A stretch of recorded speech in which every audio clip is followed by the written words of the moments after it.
अगर आप फांसी की सज़ा नहीं देंगे, अगर आप इतनी बड़ी सज़ाएं नहीं देंगे तो लोग डरेंगे कैसे? अगर एक जगह पर ये इंसिडेंट हुआ तो हम वेट तो नहीं करेंगे ना कि हमारे यहाँ पर हो। हम यहाँ पर अनसेफ हैं। वो दरिंदगी कर रहा था तब उसे दया नहीं आई, अब उस पर हम दया क्यों दिखाएं?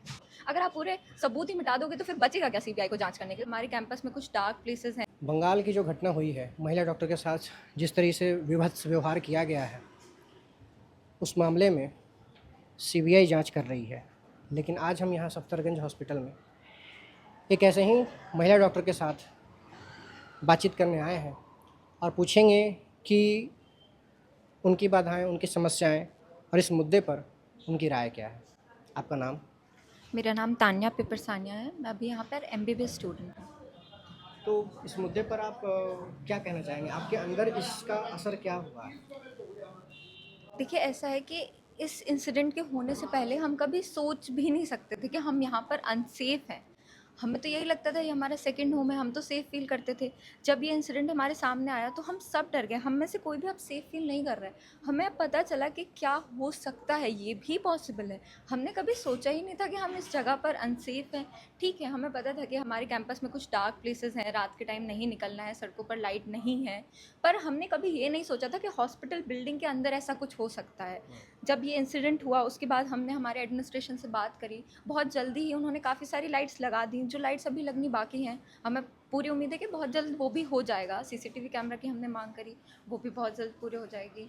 और जैसे कि वर्क प्लेस आपका जो आपका वर्क प्लेस है, उनमें अभी क्या कठिनाइयाँ हैं? आप जैसे लंबे लंबे शिफ्ट लगते हैं, जैसे उस बच्ची की जो डॉक्टर थी उनकी शिफ्ट 30-36 घंटे की बताई जा रही है, तो उतने लंबे ड्यूरेशन में काम करने में थकावट भी होती होगी। तो रेस्ट करने का, जिस जैसे वो घटना वो जो हुई है वो रेस्ट करने के कारण हुई है कि रात को 2 बजे वो रेस्ट करने गई, उसके बाद उनके साथ वो दरिंदगी हुई।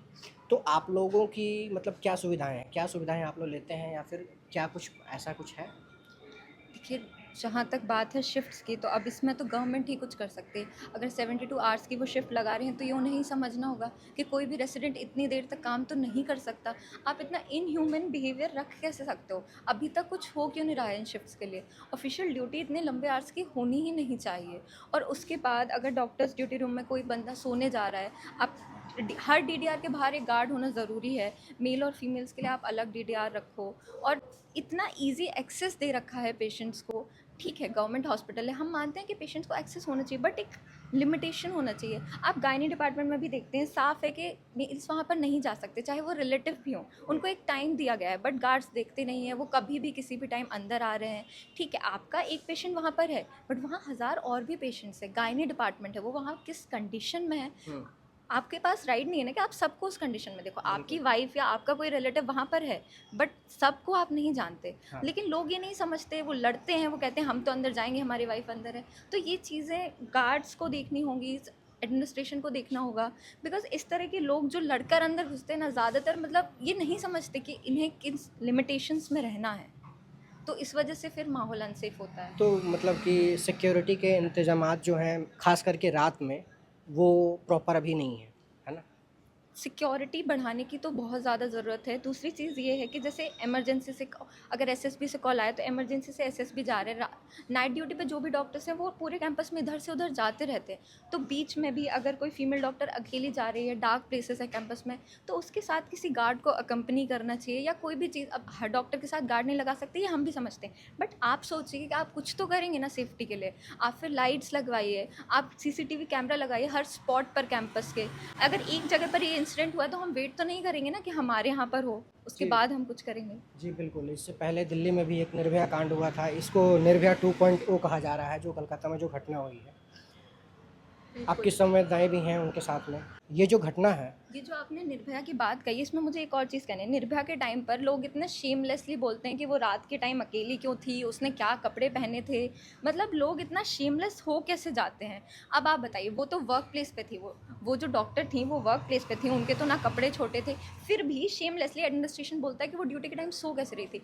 How can people be so heartless and shameless? मतलब आपको शर्म नहीं आती है कि आप विक्टिम को ब्लेम कर देते हो? इसके ऊपर तो हमें एक मीडिया रिपोर्ट्स में ये भी मिला है कि शुरुआत के 3-4 घंटों उन्होंने में बोला कि वो सुसाइड है। हाँ। मतलब किस तरह से आप चीज़ों को छुपाते हो, ये क्या तरीका है, ये किस तरह का एडमिनिस्ट्रेशन है। साफ दिख रहा है कि क्या हुआ है। आपने पेरेंट्स को 3 घंटों तक ये बोल कर रखा कि आपकी लड़की ने सुसाइड कर लिया, और उसके बाद भी कंटिन्यूस आप डिमोलिश कर रहे हो बिल्डिंग को, सबूत मिटाने की कोशिश कर रहे हो। सीबीआई के पास चले जाने से मैटर ठीक नहीं हो जाता। ज़रूरी नहीं है कि सीबीआई के पास मैटर चला गया तो justice is served, it is not served. अगर आप पूरे सबूत ही मिटा दोगे तो फिर बचेगा क्या सीबीआई को जांच करने के लिए। तो जांच ट्रांसपेरेंट होनी चाहिए। इतने टाइम से लोग वहाँ पे सीसीटीवी कैमरा की फुटेज मांग रहे हैं, वो क्यों नहीं दे रहे? अगर एडमिनिस्ट्रेशन का कोई हाथ नहीं है तो फिर आप कराओ ना ट्रांसपेरेंट जांच। बिल्कुल। तो दोषी को सज़ा कैसे मिलनी चाहिए? आपकी क्या मतलब मांग है? आप खुद एक महिला हैं, आप खुद एक डॉक्टर हैं, तो आप क्या चाहती हैं? और किससे कि इस मामले में न्याय कौन दे सकता है? जो भी हमारी सरकार है, प्राइम मिनिस्टर हैं, प्रेसिडेंट हैं, इतना बड़ा मैटर बन चुका है। अब तो पूरे देश भर में ये एक बहुत बड़ा मुद्दा है। बात ये है कि शायद कोई भी इंसान फांसी की सज़ा का समर्थक नहीं है जैसे लोग कहते हैं, पर बात ये है कि अगर आप फांसी की सज़ा नहीं देंगे, अगर आप इतनी बड़ी सज़ाएं नहीं देंगे तो लोग डरेंगे कैसे? लोगों में एक डर होना चाहिए। इसके ऊपर एक कानून बनना चाहिए।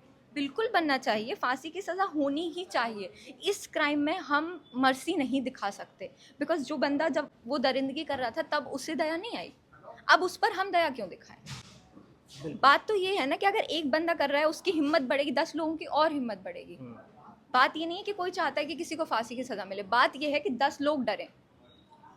तो ये हमारे साथ एक डॉक्टर थी जो यहीं काम करती हैं। इनकी मांग यही है प्रेसिडेंट से, प्राइम मिनिस्टर से और होम मिनिस्टर से कि दरिंदे को फांसी की सज़ा हो, इससे कम कुछ नहीं चाहिए।